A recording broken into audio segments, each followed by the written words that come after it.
Welcome to Digital Currents, brought to you by Morgan Creek Digital. I'm Xavier Segura. Each episode, we spotlight the topics and people changing the tech industry with a focus on AI, blockchain, chips, and big data. Thanks for listening, and please make sure to subscribe if you like what you hear. And remember, stay current.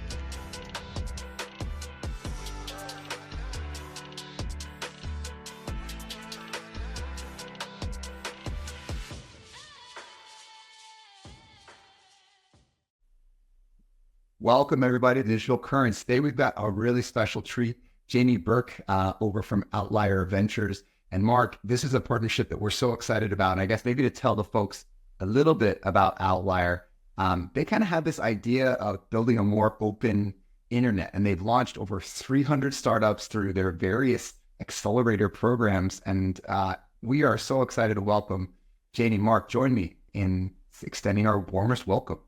No, welcome, Jamie, and excited about the conversation, and look forward to hearing more about, just the incredible plethora of opportunities that you guys have created for founders. Looking forward to it, and super excited about our partnership and getting into the detail of that a little bit later.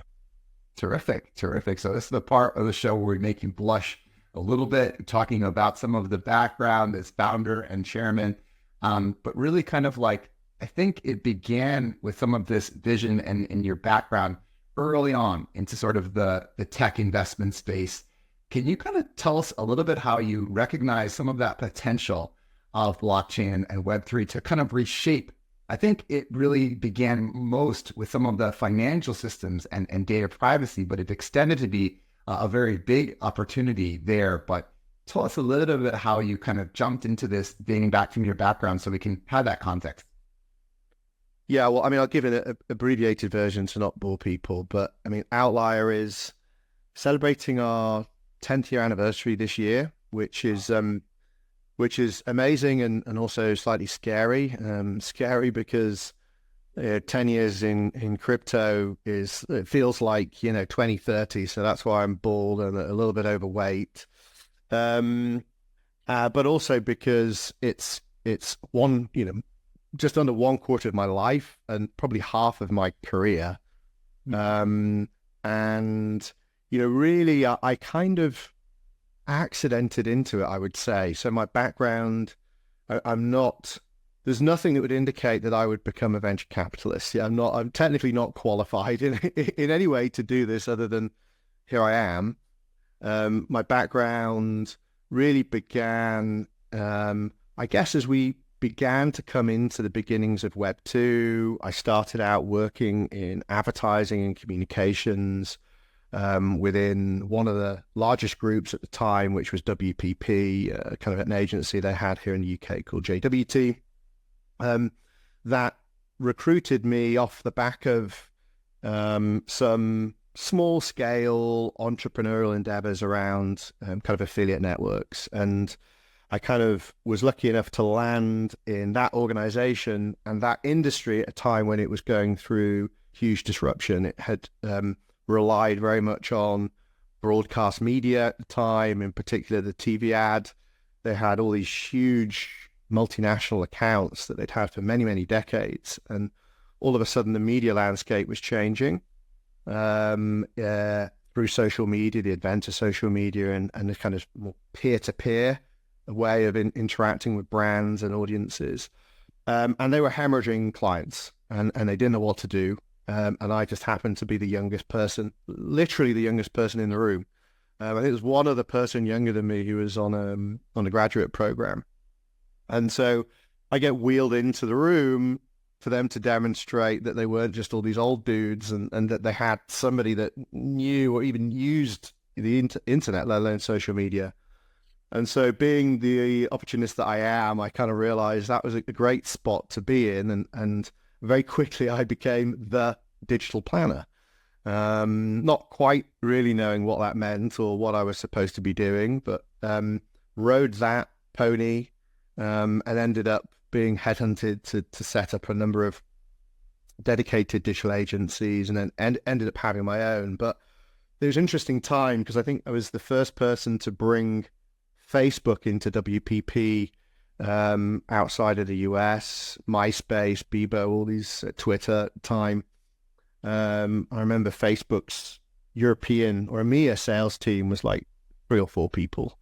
And so I kind of was introducing them to all these major brands. It was a great moment, very lucky, kind of opportune moment for me to kind of ride and discovered through that process that I had an instinct for some reason, somehow, for understanding the direction of travel with technologies. And obviously it took some commercial experience and exposure to be able to kind of connect those dots in a more meaningful way. And that's pretty much what I spent my 20s doing, both in the context of communications, but then also more broadly in innovation with lots of large organizations. That kind of led me into my early 30s, where I realized I didn't want to be a consultant. I didn't want to run an agency because they were just horrendous to finance and the very, very bumpy ride, because your resource is people, and you're basically booking them out margin on time. So it's a horrible business to be in. But it gave me this very broad exposure to lots and lots of different industries, because with every client, you'd have to get your head around their industry, their business. So some brilliant exposure to that. And so kind of coming out of that, I was doing a bit of angel investing off the back of having my own agency, grew it to about 100 people, and was looking at other forms of peer-to-peer technology kind of off the back of social media, and actually began thinking about that in the context of finance. Surely as an entrepreneur that struggled to access credit and forms of debt to finance my business, surely there were people or entities that would understand me, my business, and be able to lend to me, and there wasn't. And so that kind of set me on this path of peer-to-peer finance, and that kind of led me to Bitcoin. And the rest is history, as they say. Very quickly, I kind of felt that whilst the phrase didn't exist at the time, Web3, it felt very different to the Web2 paradigm that I just witnessed being born and then maturing. And it felt like a good place to kind of put some attention and money to work. And so I found I'm not technical. I'm not a developer. Mm-hmm. I worked with technologists my whole life. I help translate what technologists are trying to do, but I'm not a coder. And this was at that point, this was pre Ethereum, a very technical space. So I found a CTO who was the only person on LinkedIn who had blockchain in their title, literally the only one in 2015, 2016. Yeah, so this would be so this would be sooner. This would be about 15. Yeah. Wow. And then no, actually, what year are we now? Yeah, so 24. So no, this would have been before that, actually. So 14. 14. And so I said, look, hey, I don't know really what's going on here. It looks like you're interested in blockchain too. He was one of the only people who seemed to understand the technology and make sense. There's a lot of very brilliant people that you'd find at meetups around that time that would just seemed like they were from another dimension to me. But he seemed to make sense. And again, that was a very, very lucky moment for me, because we're still working 10 years on and with a whole host of other people have managed to go on and build Outlier Ventures. I mean, that's a great background, Jamie. It reminds me a lot of my own, actually. So I kind of built my career as a technologist, but largely working in the advertising industry. And so you see kind of those cycles that you described, where it was a little bit of like the affiliate-based networks, which are basically just agents with an email address. And then you kind of move on to more sophisticated technologies. But there tends to be this need to learn new technologies and to innovate, especially in kind of the cutthroat world of the agency life, where economies of scales are big. As you mentioned, human capital is your biggest expense. and then you're effectively subcontracting out services beneath the bottom. Not unlike what happens in some Web3 companies when they're looking at different protocols to build on. Maybe if you could expand a little bit, Jamie, on how you kind of had that shift and that aha moment that it was just necessary to invest that next step into your career and started actually going on the financial side, making those bets early on and ultimately developing, I mean, let's call a spade, one of the most successful and robust Web3 VCs in all of the Europe. Well, thanks. I mean, again, there was no grand design. It was really just a case of understanding Bitcoin was a thing. It was going to be a thing. I mean, sometimes I still pinch myself now when you see, presidents talking about it, but it definitely felt like it was going to be something. And at the same time, the more you began to play with the technology, it became very clear that there would need to be other blockchains. So we were thinking and talking about a multi-chain universe from the get-go. And of course, Ethereum came along, and we would play with it. So originally, because there weren't really startups to invest in, we became a venture studio. We just build proof of concepts to kind of test out the technology, see if we could apply it to particular different business models. And that just gave us a good grounding in the technology. And very quickly we realized, wow, it was a long way from prime time, and we just break everything all the time.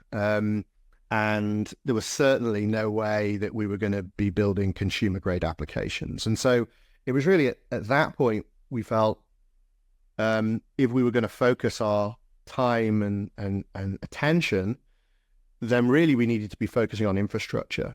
And so we kind of transitioned from a venture studio, which we did for about a year and a bit, to become an incubator. And obviously now we're an accelerator, and there's sometimes people kind of conflate the two. So an incubator really is focused on pre-product. It's typically very heavy in R&D. And in this context, it was around deep tech. So it was edge technologies that would require several years of R&D before anybody would be able to build anything at the application layer. And that's very much how we treated blockchains at the time. And so we begin to work with handfuls of teams at the very early stage, wanting to solve what were at the time very kind of technical problems. At that time, everyone wanted to be a layer one, right? So everyone was kind of very lower order. And even if they didn't, even if they started out with an application, they'd end up having to build so much infrastructure to try to solve it, they became an infrastructure company. So in the end, you were always investing in an infrastructure company. But one of the kind of determining factors that led us to become the business that we are today as an accelerator is the reality is we didn't have much capital. So we weren't a very good VC because we had the venture part, but we didn't have the capital part. You got to remember at this time, I think the first fund to come online was on the West Coast, which was Blockchain Capital with Brock Pierce and a few others. And that was natural, right? It's Silicon Valley, and that a lot of the people involved in that had pedigree. We were here in the UK. I had no venture capital experience. No LPs were going to give me money, let alone for this thing, which was, pre-Ethereum. So out of necessity, I mean, I had a little bit of money, but really it was about, well, how do we bring knowledge and learning value to the table to get on a cap table? And that stuck. So even though now we fast forward, we're really well capitalized as a business, and we write seed stage checks, often with partners like yourselves at scale. So as you said, I think we're actually nearing even 400 investments now, and wow, over 100 a year. But really the reason why people come to Outlier is because of our knowledge. And that's both a decade of knowledge and having worked through cycles. It's being native to the space and understanding it not just from a kind of technological perspective, but from a narrative perspective and a positioning perspective. But then also the kind of disciplines that we've managed to consolidate into our platform. And so we've gradually built out a kind of 360 of knowledge to insulate founders and help them literally accelerate their kind of go-to-market. Because as you guys will well know, I mean, being an early stage founder is already hard. You're probably going to fail.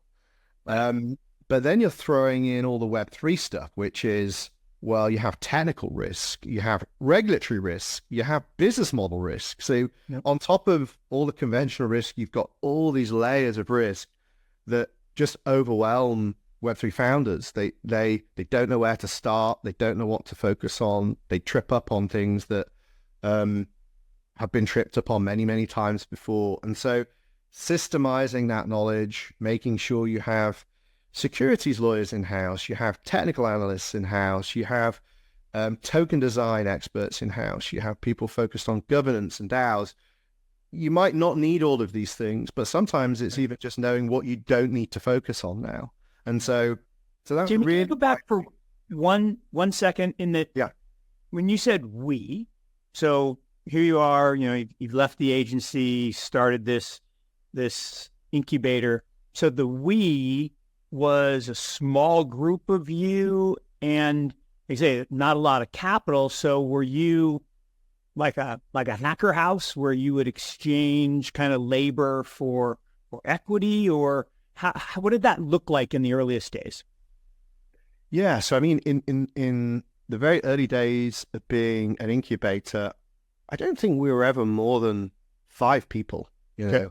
And so we only had the capacity to work with a handful of teams. And so we had to be really careful about who we worked with. And fast forward now, we're, anything between 80 to 100 people with all of these specialisms. But at the time, really, we were very much focused on the kind of technical part, the kind of technical architecture and design, and thinking about where this technology might fit into this overall emerging Web3 stack.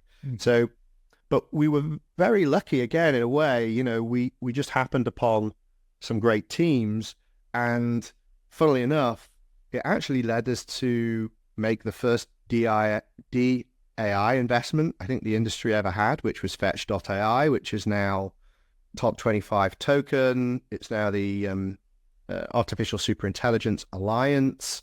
It was the first protocol designed for agents, and this was back in 16, 17. We found them as a team of 5 people out of Cambridge University.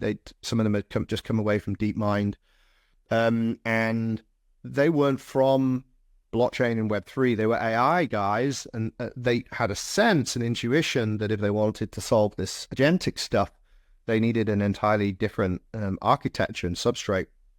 And so we worked with them for several years, actually, all the way through to the launch, and we still work with them very closely today. We actually made the first deepen investment, which was IOTA, which was looking at a different blockchain-like architecture, which was a DAG, a decentralized acyclical graph, for the machine-to-machine economy, and there was actually a lot happening in Europe at the time around use cases beyond exchanges, and of course, a lot of the trends that are really hot now, I think, were actually birthed out of Europe, and it's kind of industrial based, very heavily skewed to Germany. So again, we were kind of we weren't in Silicon Valley, we didn't have a pot of money, and nor were many of the earlier teams and founders that we found. And so we kind of just made it work to get on the cap table, to continue to add value. Those turned out to be incredible investments. I mean, I think of what is now the 400 investments, I think over a whole decade, we probably have a fail rate of, I think, only 15% of the startups who invested in are dead.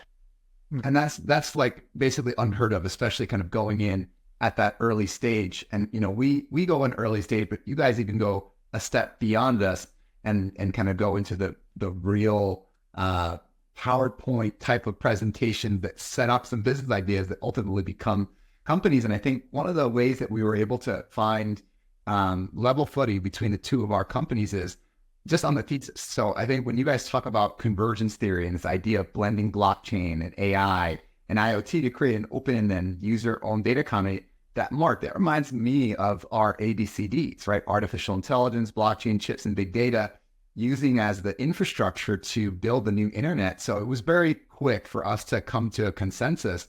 And then, of course, that brings us over to LATAM, right? And I think we recognize that a lot of those same ideas, data, blockchain, and AI, are really incubating, not just at an early level, but have already kind of gotten to the point where people are taking notice in LATAM. And I think for us, we were kind of the first to jump in there together and, coming to something like Basecamp, which was a program that we launched together in Latin America, Web3 startups, innovative ideas, 12 weeks virtual, where we give companies a little bit of capital.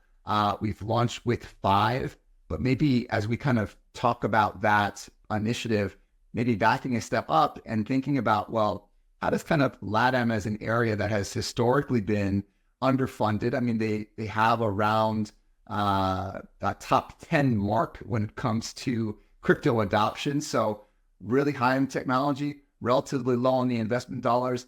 Maybe how did you guys come to that journey along with ourselves that was going to be a new frontier for you guys to set up shop? Yeah, well, I mean, clearly great minds think alike, right? So, and honestly, I think most things in Web3, they feel very complex, but if you stare at them long enough, they kind of just start to make sense. And maybe convergence, like just staring at blockchains and thinking about them just conceptually in isolation didn't make sense, right? It was clear that they would have to combine and converge with other technologies. And so that kind of felt quite a natural conclusion. But in terms of the kind of global nature of what we do, so as you say, we're virtual. That came out of COVID, like, many organizations.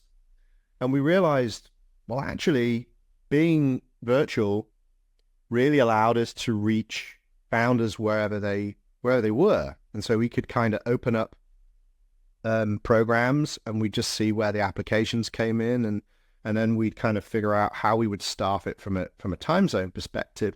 The only limiting factor has been English language. So whilst we're very multinational within and across the team, we have many languages represented. The business language is English, but aside from that, we could work with founders wherever they are, and we really did literally work with founders wherever they were. So and I think, again, that's something about just being outside of Silicon Valley. Like, I've never been to Silicon Valley. I kind of pride myself on it. I kind of feel like I've got no reason to go there now, to be honest with you, 10 years on. We have partners, of course, there. But for me personally, we've kind of run things out of the UK from a time zone perspective. That's always been pretty good. Jamie, in a couple of weeks, when the weather changes in the UK, you may want to rethink. Yeah, that's right. You may want to rethink that. But what I think is really interesting about that, Jamie, is there's a famous financial services guy, Byron Wien, and had a very long career at Morgan Stanley as a strategist, and then he went to Blackstone, and a number of years ago, and this going back, even a little bit before you got started with Outlier, made a comment that Europe was well on its way to becoming a great open air museum, and that there was nothing left. There was no real business, clearly no innovation, no technology. And, Americans are pretty ridiculous in that regard. We think, we invent everything. And Silicon Valley is the only place where there's innovation and technology. And I love 2 parts of your story that are so great. One is, look, right here in Europe, there was this opportunity and a lot of innovation integrating this new technology. And, again, it was a subtle thing where you said, Brock, started Blockchain Capital, and arguably, depending on who you talk to, it's either Pantera or Blockchain Capital was first and second.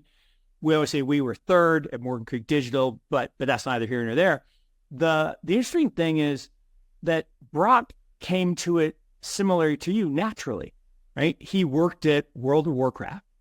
and he was involved in the mana, right? The virtual money that people, so he watched people putting real money into their computer to buy these, big swords or whatever. And so as soon as Bitcoin came out, I was like, oh, I get that. And you had similar vein in your story about, hey, I understand this transition from, the internet totally disrupted media. I mean, completely disrupted media. Web3 is going to completely disrupt financial services. And so you made that big leap. But then I think what's also interesting about how you operate and how you function is think about what is the internet, right? It's a global, nation stateless world.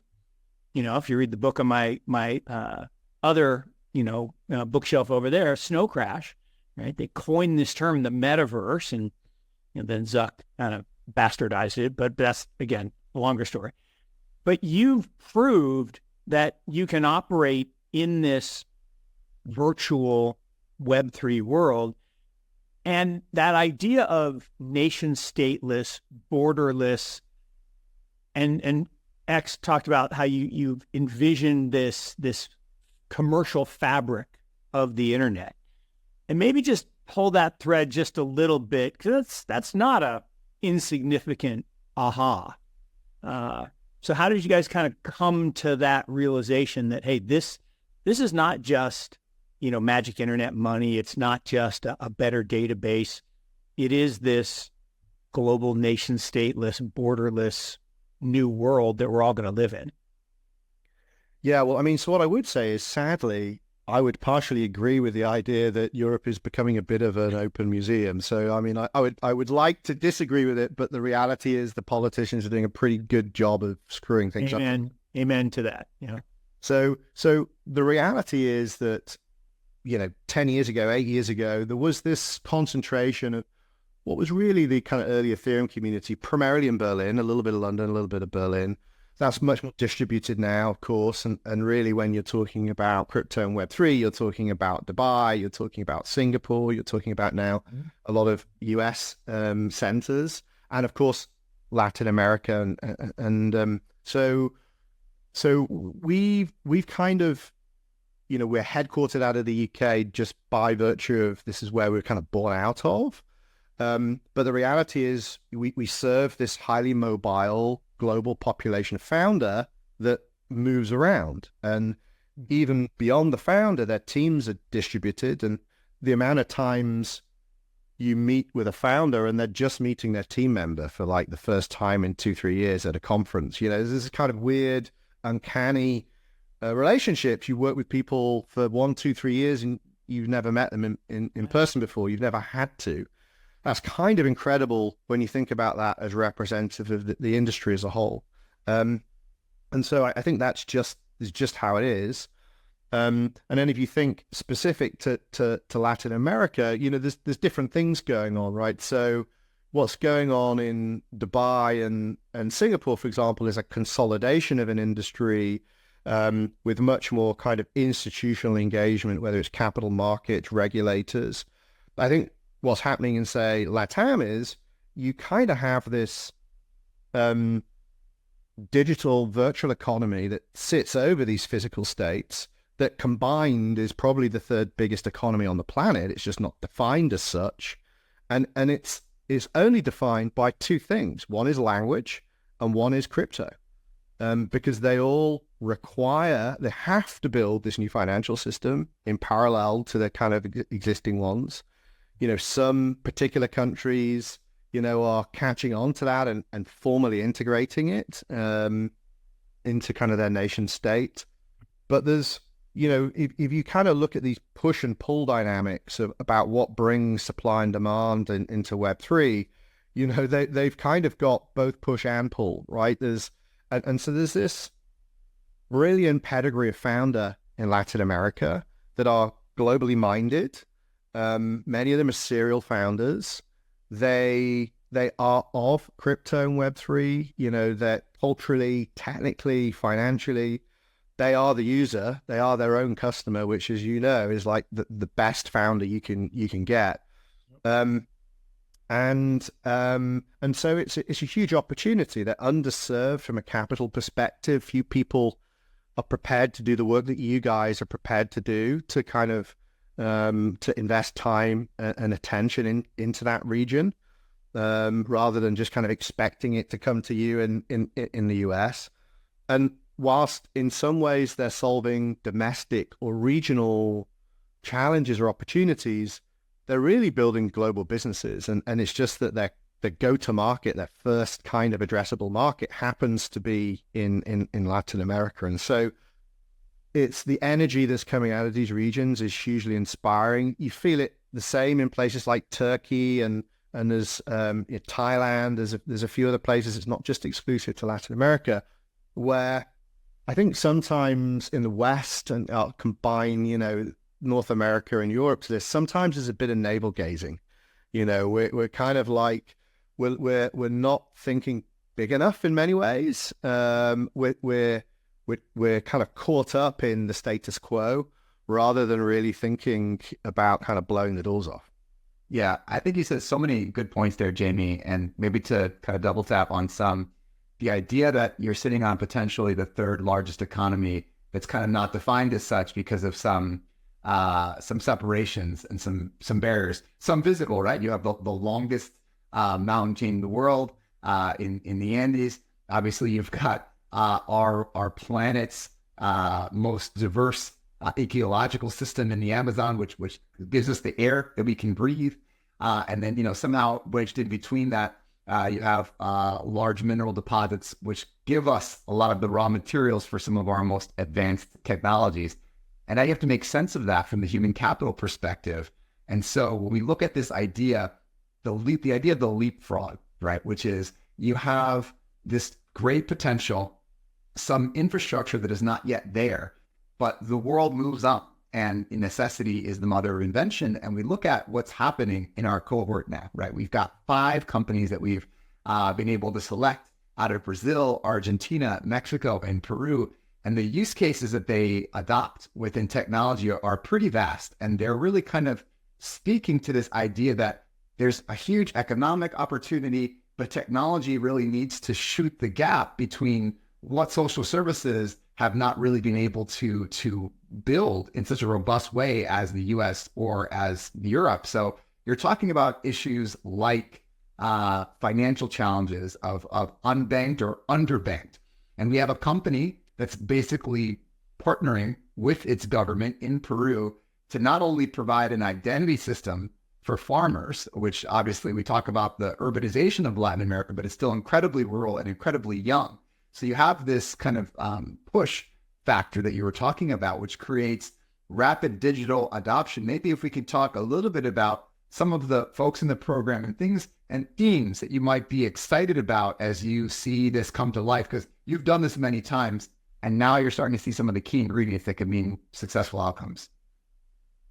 Yeah, so I mean, in some ways, there's some really obvious ones, right? But they just need to be executed. They need a great founder to execute on it. And so the idea isn't necessarily new or innovative, but it needs to be applied. And again, as you know, it's all about the execution. So it needs a native founder from the country or from the region who understands its dynamics in order to kind of get these applications into people's hands to kind of make impact. And there's this interesting mixture of approaches. It's sort of like a hybrid approach. So some are where the local or the national governments are more engaged, that kind of directly working with them, integrating into the existing financial and banking system.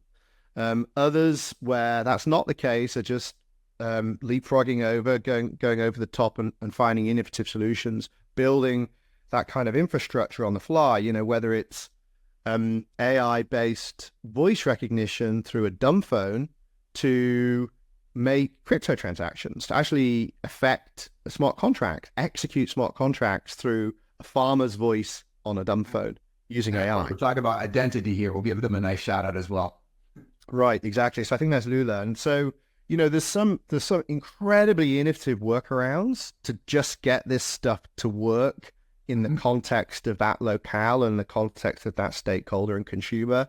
And then there's others which are kind of the heavy lift of integrating into existing systems, which is always going to be a pain in the ass, right? You know, the minute you've got to touch a legacy system, there's a world of pain. But it has to happen if you want to kind of go mainstream in financial services, both in a regulatory sense and a technical sense. So I'm really excited. You know, there's kind of this financial plumbing. There's really innovative use cases about how you make that usable, abstract the complexity away. We've also got things that feed into broader consumer internet, e-commerce, gaming, mobile.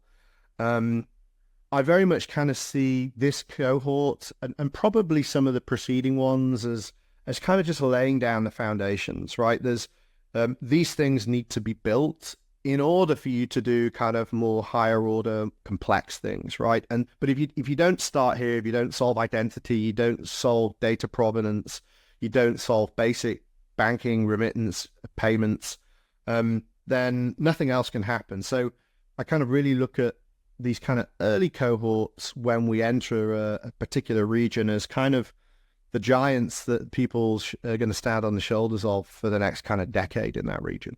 Yeah, I love that. And we'll probably close out on one more point before we go into the fun part of our episodes, the lightning round. And we'll kind of talk about a little bit of the points you mentioned about what's to come and in the future. So if we looked at kind of those first five, Bando, Berry, Fact, Lula, Identity, they're kind of involved with different countries, different technologies.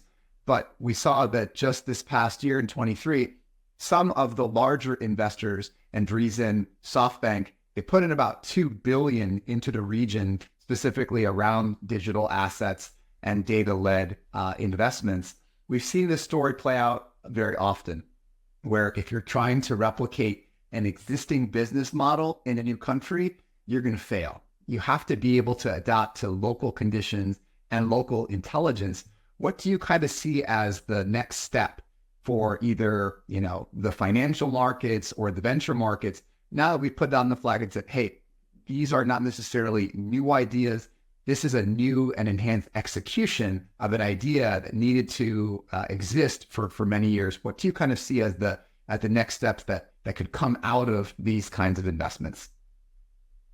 Well, so as I said, I think there's a lot of like plumbing being built out, and you know, many of the founders that might be solving what seems like a relatively narrow application of Web3 technologies will have to solve some middleware problems. They'll have to maybe solve some infrastructure problems. And so it's very, very unusual, even now, 10 years on, that you can just exclusively build that application. You have to move down the stack. You have to integrate things. You have to make them work.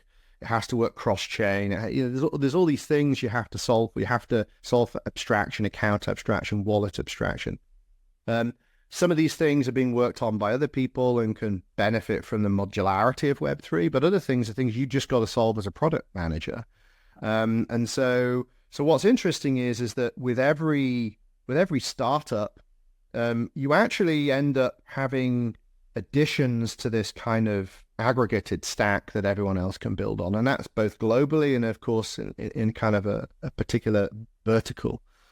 So that byproduct is always beneficial to Web3. I think is why we're the most innovative industry on the planet. There's a lot of criticism leveled about, you know, the speculative aspects of it. But like ultimately, I can't think of an industry where maybe bar AI, and I'll maybe come to where that gets interesting from the convergence of these things a little bit later, where there's just so much open source code being built, right? And even if an individual startup fails, that code's there for other people to build on. And that's one of the things I've always loved about Web3. It generally, you always win. Like the industry always win. With every startup, we always win. There's always more technology that we can reuse. And a lot of the learning happens in the open as well as these things become permissionless networks. So I think that's kind of it, speaking in general terms. I think, again, one of the challenges for founders and then consequently investors is it's also so fast moving, especially when you think about it in the context of convergence. So on the one hand, you could argue some of the startups are building relatively like boring things, like they're not new, they're not innovative. It's just all about execution. But in parallel, they have to have at least one eye on what's coming, what's happening in the broader space, broader Web3. And we're actually just in the middle of drafting and then releasing an updated thesis, which is an evolution of the convergence thesis we wrote in 17, which we're calling the post-web. And so it's our belief that as LLMs and agentic networks begin to converge and combine with these Web3 primitives that we've built, very quickly, the web itself, which is the human interface for the internet, dramatically changes to the point of disappearing. And so many of the things that we do on the web today, we just won't need to do when we can outsource a lot of the consumer internet to agents. We all probably today know we're using Google search a lot less. We go to our chat GPT. That's the first thing that we go to. So I think it's safe to say search is dead pretty soon. So if search is dead, then interruptive advertising's dead.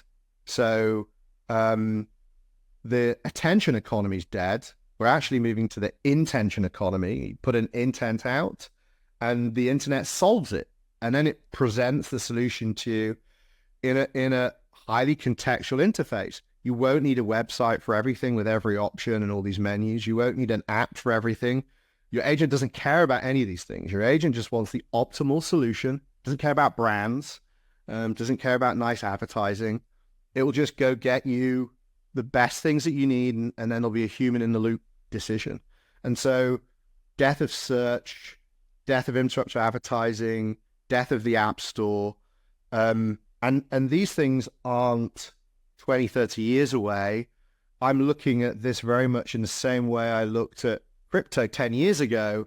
This stuff's, on the one hand, going to take ages. Like some of the things we think are going to happen tomorrow are just going to be painful, achingly painful. And yet at the same time, like the rate of innovation and the breakthroughs when they happen, because of the fact that it's blockchains and AI, mean that it's going to be eye-watering. And so coming back to what this means for a founder, it's just more technical complexity. Well, what's my business model in the intention economy? What does my application look like? How do I acquire and retain users? What does CRM look like? All the rules for Web 2 are going to be rewritten. I don't have the answers to that, but I'm starting to get a sense of the questions. This is what we're going to put out with the post-web. But these are all things that, you've got this poor founder just trying to solve like remittances in Peru. And then you go, by the way, like the web is going to be totally reinvented in the next 7 years. So good luck. I think that's such an important point to transition on into the lightning round, because we often think about, okay, as VCs, we have to invest in a very distant future that we may not even realize. But yet the companies that are going to exit are ones that can solve real business problems today. And I think it's very fitting that we just made history recently with the largest acquisition in our space. And I'm talking about Bridge by Stripe. And that was $1 billion deal. And I think this segues very nicely for LATAM, because you're talking about stablecoins and you're talking about M&A. And with the lack of robustness of a local IPO market, which as we know drives a lot of the exits in our space, LATAM is going to increasingly be about M&A activity and foreign firms coming in and looking to augment some of their footprint globally, because EM drives growth. And we've seen that across stock markets globally. Mark and I have done many travels where that has been the case. And of course, we'll now kind of go into the real exciting part of the show where we get to know you even more. The now internet famous and abridged Mark Yusko lightning round. Mark, take it away. No, I appreciate that. But I want to preempt myself even with one last question that just been, I won't say haunting me, but I guess it is almost Halloween. So maybe haunting is the right word. But you said it and I've said it, that, didn't intend to be a venture capitalist, didn't have the training to be a venture capitalist. And the people that sit in Silicon Valley, which I admire you for not going, would say, no. Unless you're in Silicon Valley, you're not really a venture capitalist, and all the good companies are going to get backed by us, the elites. And yet your data blows that out of the water. So people would say, well, you can't do this if you're not an elite venture capitalist. You certainly can't do it on a global basis. You got to be super hyper local. And you've got 85% success ratio that just, again, blows all that out of the water and refutes the comment that they would make that you have a negative selection bias, that you're only seeing the bad deals.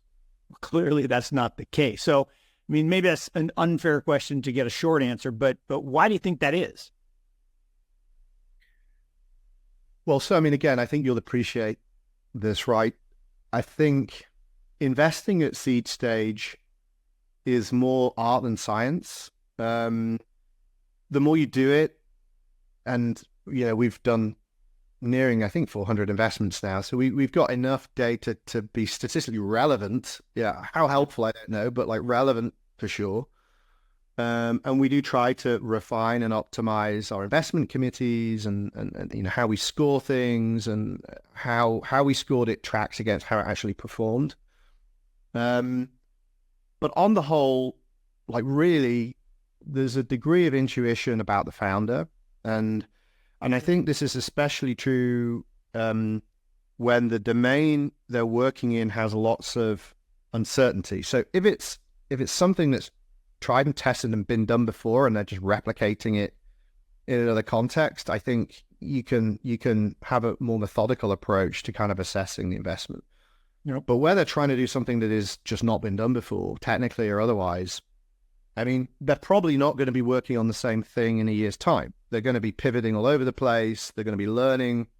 Yep. And so really you're backing the founder or the founding team's ability to navigate that with some kind of tenacity. I would actually say, though, if there was a single thing which is kind of the cause for our success as an accelerator, is actually the founders that apply to accelerators. So a lot of the time people think founders that apply to accelerators are bad founders. Well, why do you need an accelerator? If you're a great founder, you don't need an accelerator. Actually, what we found is founders that apply to accelerators have one common trait, which is incredibly useful as a founder and entrepreneur, as a person in life, but as a founder, and it's humility.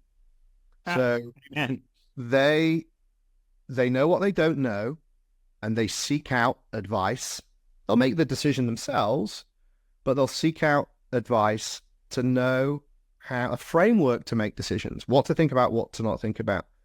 And that humility, I think, is what leads them to be more successful founders. Because I'll be honest with you, when I was a founder, I would have never gone to an accelerator because I was too proud to admit that I didn't know.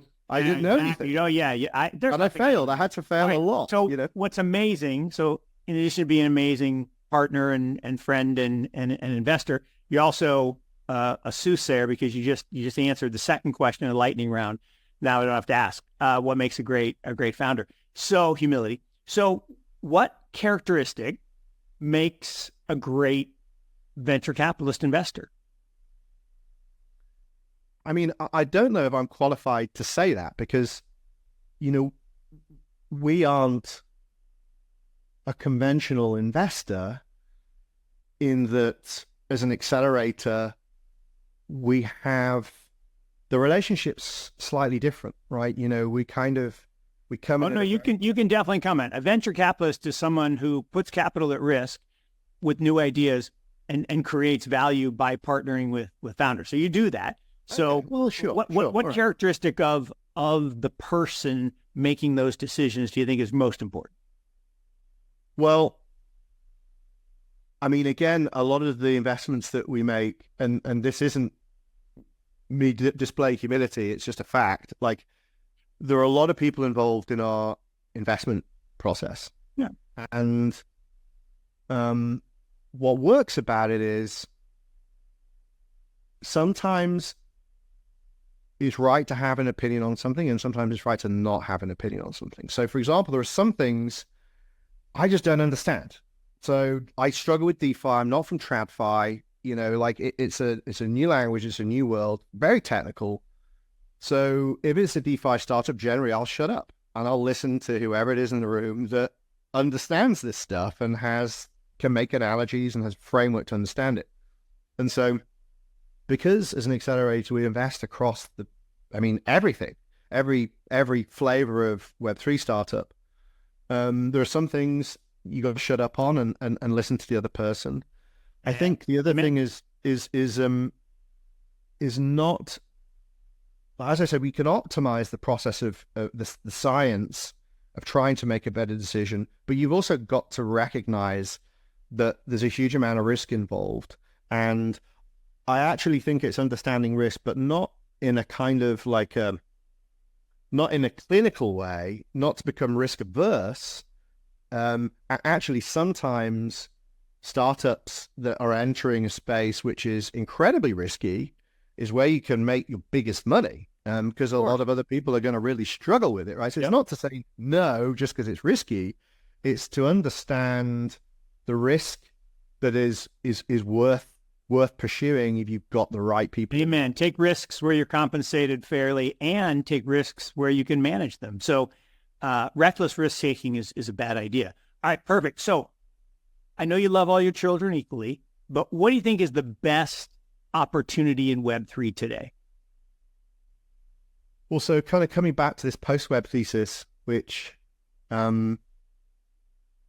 is a kind of a new articulation and evolution of the convergence thesis. We've got lots of investments deep in DAI, RWA, which is kind of this hyper-financialization of a lot of this stuff. We kind of think that represents, those three things represent the super cycle. Yeah. So at the moment, the industry is almost in this kind of crisis where many people are just resigning themselves to meme coins. It's like, well, everything's a meme coin, which is true, by the way, right now. So let's just invest in meme coins. Let's just literally invest in meme coins. Yep. So let's stop pretending that we're going to read white papers or like people are going to have any. Let's just invest in meme coins, which is quite depressing. I think for a lot of us who are like serious about the space and meet brilliant founders building brilliant products every day.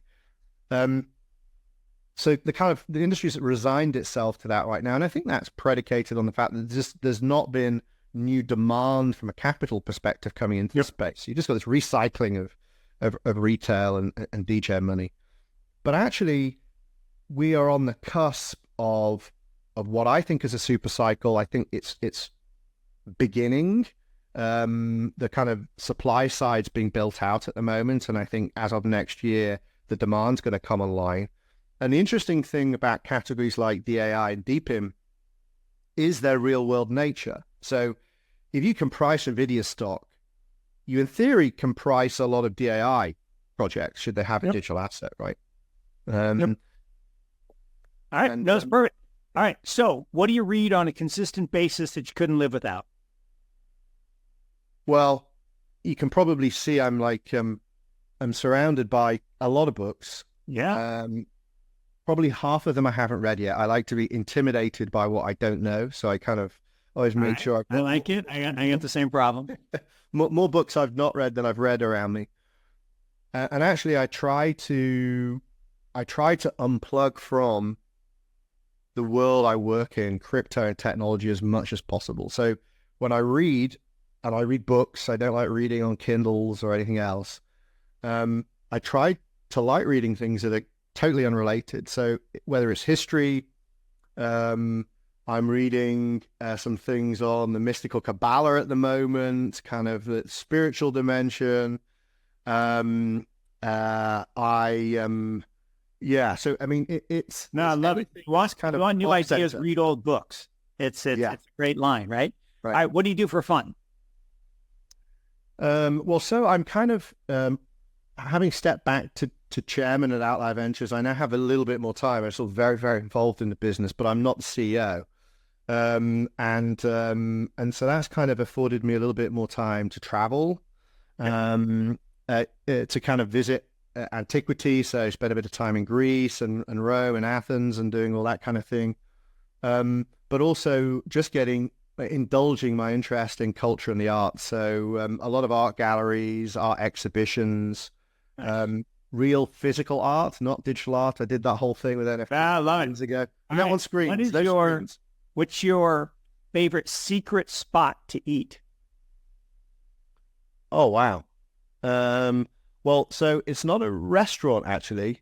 So I live in the countryside here in Buckinghamshire in the UK, and I like to take my lunch sometimes and go sit in the forest and eat. So the Japanese have a term for it called tree bathing. But Absolutely. It's a great way to reset your nervous system. So to take a break in the day, I just go walk in the woods, eat my lunch underneath the trees. I try to do it every day as well. I love it. All right. Where, other than tree bathing, where do you escape to when you need to get away and recharge the batteries?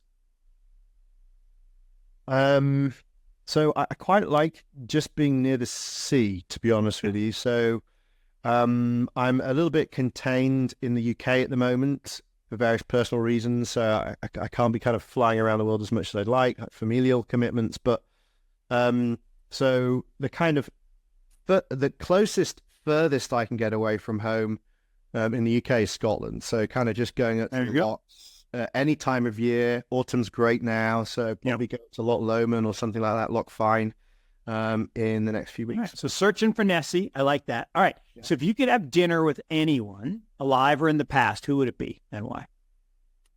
Oh, well, it's probably him, David. Right. David or Stanley Kubrick or Peter Sellers. It's kind of those three. Ooh, love all of those. Wow. All right. Again, you got lots of books. What's the most impactful one that you have read? So it's a book that I normally have multiple copies of because it's one I gift to people if I kind of think they'll vibe with it. And its translation is God is Sound. And it's a book written by a quantum physicist, jazz musician, who was schooled in ancient Sanskrit. So he has three perspectives on understanding divinity, and they all concentrate on sound and frequency. And so he makes these brilliant connections from in the beginning, there was the word, which is represented in most religious scripts, all the way through to what is discordant and cordant in musical notes and harmonies. Right. I'm in. That's my book. I'll send you a copy. No, love it. Thank you. And X, back to you to close. And Jamie, so much fun. Yeah, Jamie, we love all of that, and we'll definitely have to have you back here just to at least explore some of the greatest Bowie collaborations of all time. That is the podcast in and of itself, the greatest Bowie era. And I think as we kind of think about what this partnership for us means, I think it's a harbinger of what's to come, not just within LATAM, but for the industry as a whole. We're both kind of coming in early and we're recognizing some of the trends. We'll remind all of those listeners to look out for Demo Day. It's coming out in January. We'll try to see if we can have an in-person event for some of our cohort members and friends of Outliers and Morgan Creek. For Miami, I used to say, Mark, that when we get that first tinge of winter in the air, that's when the event should be in Miami. Right, that's where we head down. Exactly right. So we'll remind all of our listeners, as always, to rate, review, and subscribe. Check this video out on YouTube if you want to see the awesome Ziggy Stardust in the background of Jamie. And we'll remember and remind our listeners, as always, to stay current.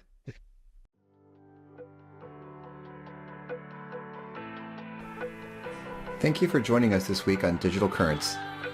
Check out our links to our website and social media in the show's description box. Please make sure to subscribe if you like what you hear. And remember, stay current. This podcast should not be construed as investment advice nor solicitation for the sale of any security, advisory, or other service. Investment themes and ideas discussed may be owned by funds managed by the host and podcast guests. Any conflicts at the time of production have been mentioned by the host but are subject to change. Listeners should consult their personal financial advisors before making any investment decisions.